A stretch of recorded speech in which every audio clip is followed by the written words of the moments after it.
Hello students. हाँ जी बेटे, आपका शुरू कर रखा सीगा human I and colourful word.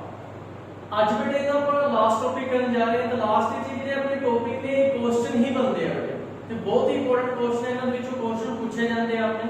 ਠੀਕ ਹੈ, ਐਟਮੋਸਫੇਰਿਕ ਰਿਫਰੈਕਸ਼ਨ ਆਪਾਂ ਪੜ ਚੁੱਕੇ ਹਾਂ। ਐਟਮੋਸਫੇਰਿਕ ਰਿਫਰੈਕਸ਼ਨ ਕੀ ਹੁੰਦੀ ਹੈ ਆਪਾਂ ਨੂੰ ਪਤਾ ਬੇਟੇ अर्थ है।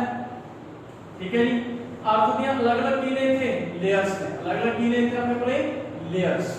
ਤੇ ਜਦੋਂ ਕੋਈ ਵੀ ਲਾਈਟ ਇਹਨਾਂ ਲੇਅਰਸ ਦੇ ਵਿੱਚੋਂ ਪਾਸ ਹੋ ਕੇ ਆਉਂਦੀ ਹੈ ਤੇ ਰਿਫਰੈਕਸ਼ਨ ਕੀ ਹੁੰਦੀ ਹੈ। ਜਦੋਂ ਲਾਈਟ ਇੱਕ ਮੀਡੀਅਮ ਵਿੱਚੋਂ ਦੂਸਰੇ ਮੀਡੀਅਮ ਵਿੱਚ ਐਂਟਰ ਕਰਦੀ ਹੈ ਤਾਂ ਆਪਦਾ ਪਾਥ ਕੀ ਕਰ ਦਿੰਦੀ ਹੈ ਬੇਟੇ, ਚੇਂਜ ਕਰ ਦਿੰਦੀ ਹੈ।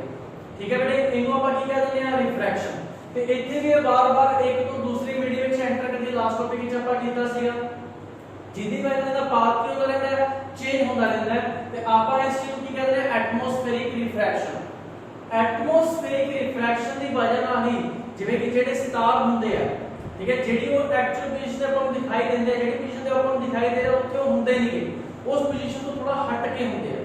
ਠੀਕ ਹੈ, ਜਿਵੇਂ ਕੋਈ ਸਟਾਰ ਬੇਟੇ ਆਪਾਂ ਨੂੰ ਇੱਥੇ ਅਪੀਅਰ ਹੋ ਰਿਹਾ, ਠੀਕ ਹੈ, ਇੱਥੇ ਆਪਾਂ ਨੂੰ ਦੇਖ ਰਹੇ ਹਾਂ ਸਟਾਰ ਨੂੰ, ਇੱਥੇ ਕੀ ਕਰ ਰਹੇ ਆਪਾਂ ਦੇਖ ਰਹੇ ਹਾਂ, ਬਟ ਉਹ ਇੱਥੇ ਨਹੀਂ ਹੋਏਗਾ, ਉਹ ਆਪਦੀ ਪੋਜੀਸ਼ਨ ਤੋਂ ਥੋੜਾ ਹਟ ਕੇ ਹੁੰਦਾ ਹੈ।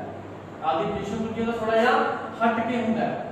ठीक है जी, कदे कि आपकी एक्चुअल पोजीशन ਤੇ ਆਪਾਂ ਨੂੰ ਸਟਾਰ ਦਿਖਾਈ ਨਹੀਂ ਦਿੰਦੇ। ਇਹ ਕਿਹਦੀ ਵਜ੍ਹਾ ਨਾਲ ਹੁੰਦਾ ਹੈ, ਡਿਊ ਟੂ ਐਟਮੋਸਫੇਰਿਕ ਰਿਫਰੈਕਸ਼ਨ।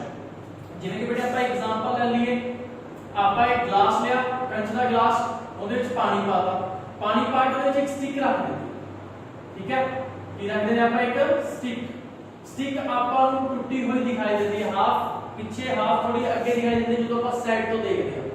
ठीक है जी, पर ਹੁੰਦੀ ਕੀ ਐਕਚੁਅਲ ਸਿੱਧੀ ਹੁੰਦੀ ਹੈ, ਪਰ ਆਪਾਂ ਨੂੰ ਥੋੜੀ ਅੱਗੇ ਪਿੱਛੇ ਦਿਖਾਈ ਦਿੰਦੀ ਹੈ। ਠੀਕ ਹੈ ਜੀ, ਜਿਹੜੀ ਵਾਟਰ ਦਿਖਾਈ ਦਿੰਦੀ ਹੈ ਉੱਥੇ ਐਕਚੁਅਲੀ ਉਹ ਹੁੰਦੀ ਨਹੀਂ, ਥੋੜੀ ਹਟ ਕੇ ਦਿਖਾਈ ਦਿੰਦੀ ਹੈ। ਕਿਉਂ? Due to refraction. ਇਹ ਕਿਹਦੀ ਵਜ੍ਹਾ ਨਾਲ ਹੁੰਦਾ ਹੈ, ਰਿਫਰੈਕਸ਼ਨ ਦੀ ਵਜ੍ਹਾ ਨਾਲ। ਲਾਈਟ ਜਿਹੜੀ ਰਿਫਰੈਕਸ਼ਨ ਹੁੰਦੀ ਲਾਈਟ ਦੀ, ਇੱਥੇ ਐਟਮੋਸਫੇਰਿਕ ਰਿਫਰੈਕਸ਼ਨ ਆ ਜਾਂਦੀ ਹੈ। ਜਿਹੜੇ ਸਟਾਰ ਨੇ ਉਹ ਐਕਚੁਅਲੀ ਪੋਜੀਸ਼ਨ ਤੇ ਹੁੰਦੇ ਆ, ਉੱਥੇ ਆਪਾਂ ਨੂੰ ਦਿਖਾਈ ਨਹੀਂ ਦਿੰਦੇ, ਥੋੜਾ ਜਿਹਾ ਹਟ ਕੇ ਦਿਖਾਈ ਦਿੰਦੇ ਆ। ਉਸੇ ਤਰ੍ਹਾਂ ਇਹਦੇ ਵਿੱਚ ਕੁਐਸਚਨ ਹੈ ਟਵਿੰਕਲਿੰਗ ਆਫ ਸਟਾਰਸ। ਇਹ ਵੀ ਕਿਹਨੇ ਕਰਕੇ ਹੁੰਦਾ, ਡਿਊ ਟੂ एटमॉस्फेरिक रिफ्रैक्शन करके ਜਿਹੜੇ ਸਟਾਰ ਨੇ ਆਪਾਂ ਨੂੰ ਟਵਿੰਕਲਿੰਗ ਕਰਦੇ ਦਿਖਾਈ ਦਿੰਦੇ ਆ। ਹਾਲਾਂਕਿ ਟਵਿੰਕਲਿੰਗ ਕਰਦੇ ਨਹੀਂ ਪਰ ਦਿਖਾਈ ਦਿੰਦੇ ਆ ਰਿਫਰੈਕਸ਼ਨ ਦੀ ਵਜ੍ਹਾ ਨਾਲ। ਐਟਮੋਸਫੇਰਿਕ ਜਦੋਂ ਲਾਈਟ ਅਲੱਗ-ਅਲੱਗ ਪਾਥ ਵਿੱਚੋਂ ਮੂਵ ਕਰਕੇ ਆਉਂਦੀ ਹੈ ਤਾਂ ਆਪਾਂ ਨੂੰ ਅਲੱਗ-ਅਲੱਗ ਟਵਿੰਕਲਿੰਗ ਕਰਦੇ ਦਿਖਾਈ ਦਿੰਦੇ ਆ। ਇਹ ਵੀ ਕੁਐਸਚਨ ਇੰਪੋਰਟੈਂਟ ਹੈ। ਜਾਂ advance sunrise and delayed sunset, ਦਿਨ ਦੇ ਵਿੱਚ 2 ਮਿੰਟ ਪਹਿਲਾਂ ਹੀ ਸਨ ਆਪਾਂ ਨੂੰ ਦਿਖਾਈ ਦੇਣਾ ਸ਼ੁਰੂ ਹੋ ਜਾਂਦਾ ਤੇ 2 ਮਿੰਟ ਲੇਟ ਤੱਕ ਆਪਾਂ ਨੂੰ ਦਿਖਾਈ ਦਿੰਦਾ ਰਹਿੰਦਾ। ठीक है बेटे, 3-4 मिनट ਵੱਡਾ ਹੋ ਜਾਂਦਾ ਆਪਣਾ ਐਡਵਾਂਸ ਸਨਰਾਈਜ਼। ਕਿਉਂ? Due to atmospheric refraction. ਜਿਵੇਂ ਕਿ ਆਪਾਂ ਕਿਹਾ ਜਿੱਥੇ ਐਕਚੁਅਲੀ ਇਹ ਹੁੰਦਾ ਸਟਾਰ ਉੱਥੇ ਨਹੀਂ, ਉੱਥੇ ਦਿਖਾਈ ਨਹੀਂ ਦਿੰਦਾ, ਉਹ ਥੋੜਾ ਜਿਹਾ ਹਟ ਕੇ ਦਿਖਾਈ ਦਿੰਦਾ ਆਪਾਂ।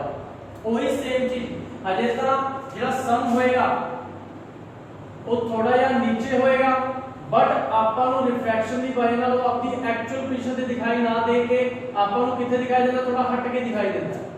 ठीक है, इस करके एडवांस सनराइज डिलेड सनसेट का हो गया टॉपिक अपने को। ये भी बहुत सिंपल है। ठीक है बेटे, फिर आता है टेंडल इफेक्ट। टेंडल इफेक्ट की होता है, पीछे वो पढ़ के आया scattering of light. Scattering of light मतलब लाइट के रस्ते ਨੂੰ ਰੋਕਣਾ, ਉਹਦੇ ਲਾਈਟ ਦੇ ਰਸਤੇ ਨੂੰ ਵਿਜ਼ੀਬਲ ਕਰ ਦੇਣਾ ਪਾਰਟੀਕਲਸ ਦੁਆਰਾ। ਛੋਟੇ ਛੋਟੇ ਪਾਰਟੀਕਲਸ ਜਦੋਂ ਲਾਈਟ ਦੇ ਰਸਤੇ ਵਿੱਚ ਆ ਜਾਂਦੇ ਆ ਤੇ ਉਹਨੂੰ ਵਿਜ਼ੀਬਲ ਕਰ ਦਿੰਦੇ, ਉਹਨੂੰ ਆਪਾਂ ਟੈਂਡਲ ਇਫੈਕਟ ਬੋਲਦੇ ਆ। ਜਿਵੇਂ ਕਿ ਤੁਸੀਂ ਦੇਖਿਆ ਹੋਵੇਗਾ ਬੇਟੇ ਧੁੰਦ ਦੇ ਟਾਈਮ ਤੇ ਜੇ ਧੁੰਦ ਪੈ ਰਹੀ ਹੈ, ਠੀਕ ਹੈ, ਪੇੜਾਂ ਦੇ ਪਿੱਛੇ ਜਿਹੜਾ ਸਨ ਹੁੰਦਾ ਹੈ ਉਹਦੀਆਂ ਆਪਾਂ ਨੂੰ ਕਿਰਨਾਂ ਆਉਂਦੀਆਂ ਦਿਖਾਈ ਦਿੰਦੀਆਂ ਨੇ, ਰੇਜ਼ ਦਿਖਾਈ ਦਿੰਦੀਆਂ ਨੇ ਰੇਜ਼ ਦਿਖਾਈ। ਉਹ ਕਿਹਦੀ ਵਜ੍ਹਾ ਨਾਲ ਹੁੰਦੀ ਹੈ, ਟੈਂਡਲ ਇਫੈਕਟ ਦੀ ਵਜ੍ਹਾ ਨਾਲ ਹੁੰਦੀ ਹੈ। ਉਹ ਕਿਹੜਾ ਇਫੈਕਟ ਹੁੰਦਾ ਹੈ, ਟੈਂਡਲ ਇਫੈਕਟ, ਕਿਉਂਕਿ ਉੱਥੇ ਸਕੈਟਰਿੰਗ ਆਫ ਲਾਈਟ ਹੁੰਦੀ ਹੈ। ਉੱਥੇ ਕੀ ਹੋ ਰਹੀ ਹੁੰਦੀ ਹੈ, ਸਕੈਟਰਿੰਗ ਆਫ ਲਾਈਟ, ਮਤਲਬ ਲਾਈਟ ਦੇ ਰਸਤੇ ਨੂੰ ਰੋਕਿਆ ਜਾ ਰਿਹਾ ਹੁੰਦਾ ਹੈ ਪਾਰਟੀਕਲਸ ਦੁਆਰਾ, ਜਿਹੜੇ ਕੋਲਾਈਡਲ ਪਾਰਟੀਕਲਸ ਹੁੰਦੇ ਨੇ, ਤੇ ਜਿੰਨੀ ਵਾਰ ਲਾਈਟ ਦਾ ਜਿਹੜਾ ਪਾਥ ਹੈ ਉਹ ਕੀ ਹੋ ਜਾਂਦਾ ਹੈ, ਵਿਜ਼ੀਬਲ। ਇਸ ਚੀਜ਼ ਨੂੰ ਬੋਲਦੇ ਆ ਟੈਂਡਲ ਇਫੈਕਟ। ਜਾਂ ਤੁਸੀਂ ਦੇਖ ਲਓ ਅੰਧੇਰਾ ਕਮਰਾ ਹੋਏ, ਇੱਕ ਛੋਟਾ ਜਿਹਾ ਸੁਰਾਖ ਕਰ ਦਿਓ ਕਮਰੇ ਵਿੱਚ, ਅੰਦਰ ਡਸਟ ਉੱਡ ਰਹੀ ਹੋਏ, ਉਸ ਸੁਰਾਖ ਦੇ ਵਿੱਚ ਜਿਹੜੀ ਡਸਟ ਹੈ ਜਦੋਂ ਡਸਟ ਟਕਰਾਉਂਦੀ ਹੈ ਉਸ ਲਾਈਟ ਨਾਲ ਤੇ ਉਹ ਲਾਈਟ ਦੀ ਛੋਟੀ ਛੋਟੀ ਰੇਜ਼ ਆਪਾਂ ਨੂੰ ਦਿਖਾਈ ਦਿੰਦੀਆਂ ਨੇ, ਇਹਨੂੰ ਵੀ ਕੀ ਬੋਲਿਆ ਜਾਂਦਾ, ਟੈਂਡਲ ਇਫੈਕਟ ਬੋਲਿਆ ਜਾਂਦਾ। ਠੀਕ ਹੈ ਬੇਟੇ, next question, Y the colour of the sky blue. Sky का कलर ब्लू क्यों होता है? हालांकि स्काई का कलर ब्लू कोई भी नहीं है, ब्लैक है, बाहर स्पेस की है ब्लैक, बट आपको की दिखाई देता है ब्लू।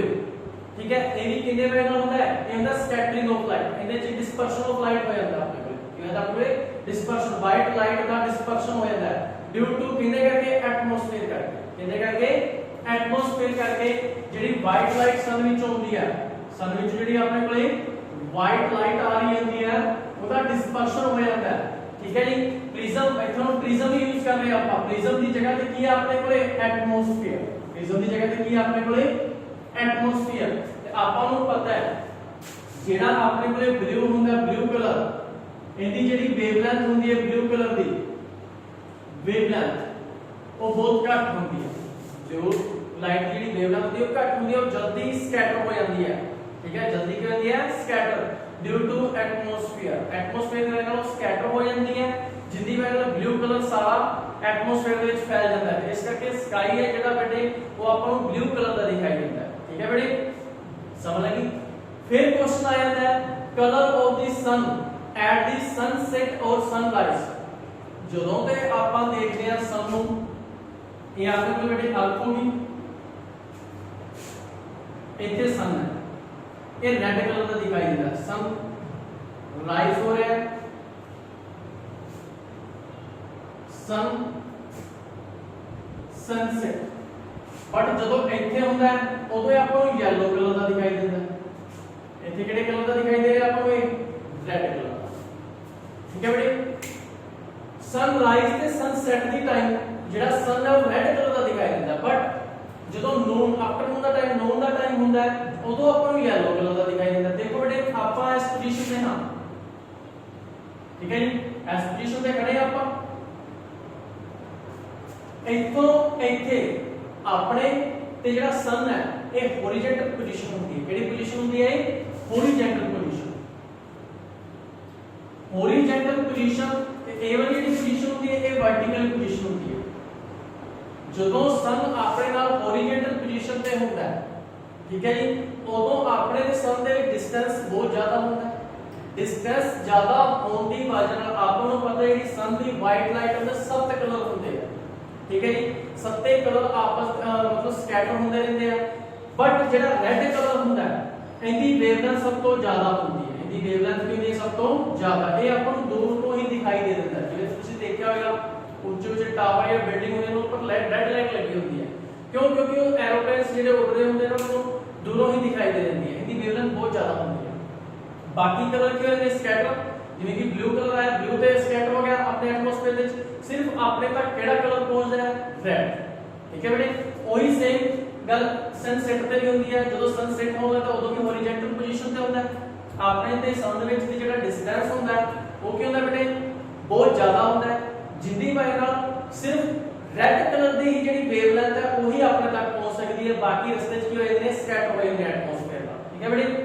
ਤੇ ਜਦੋਂ ਵਰਟੀਕਲ ਪੋਜੀਸ਼ਨ ਤੇ ਹੁੰਦਾ ਹੈ ਉਦੋਂ ਆਪਣੇ ਸਨ ਦੇ ਵਿੱਚ ਜਿਹੜਾ ਡਿਸਟੈਂਸ ਹੁੰਦਾ ਉਹ ਘਟ ਜਾਂਦਾ ਹੈ, ਜਿੰਦੀ ਵਜ੍ਹਾ ਨਾਲ ਆਪਾਂ ਨੂੰ ਯੈਲੋ ਕਲਰ ਦਿਖਾਈ ਦਿੰਦਾ ਹੈ, ਯੈਲੋ ਕਲਰ ਜ਼ਿਆਦਾ ਦਿਖਾਈ ਦਿੰਦਾ ਹੈ ਫਿਰ ਆਪਾਂ ਨੂੰ, ਠੀਕ ਹੈ ਬੇਟੇ।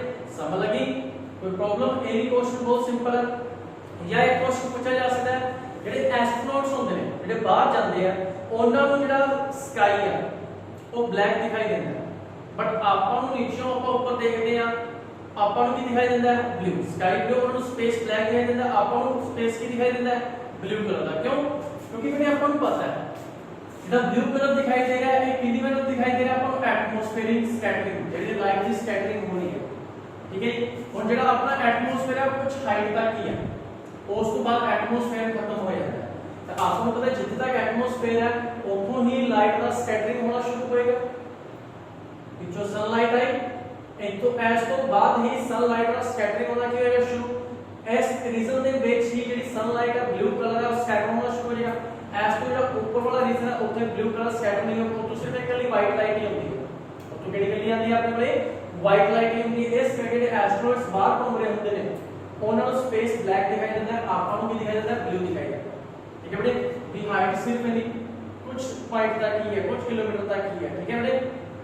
ਇਹ ਕੁਝ ਕੁਐਸਚਨਸ ਨੇ, ਬਹੁਤ ਇੰਪੋਰਟੈਂਟ ਕੁਐਸਚਨਸ ਨੇ, ਇਹਨਾਂ ਦੇ ਰੀਜ਼ਨ अच्छे तरीके ਨਾਲ ਤੁਸੀਂ ਬੁੱਕ ਦੇ ਵਿੱਚੋਂ ਪੜ੍ਹਨੇ ਆ, ਸਮਝਾ ਵੀ ਦਿੰਦੇ ਆ ਬੇਟੇ, ਤੇ ਪੁੱਛ ਵੀ ਲੈ ਜਾਂਦੇ ਨੇ। ਇਹ ਆਪਣੇ ਲਾਸਟ ਟੌਪਿਕ ਸੀ ਇਸ ਚੈਪਟਰ ਦੇ, ਇੱਕ ਚੈਪਟਰ ਬੇਟੇ ਆਪਣਾ ਖਤਮ ਹੋ ਚੁੱਕਿਆ ਹੈ।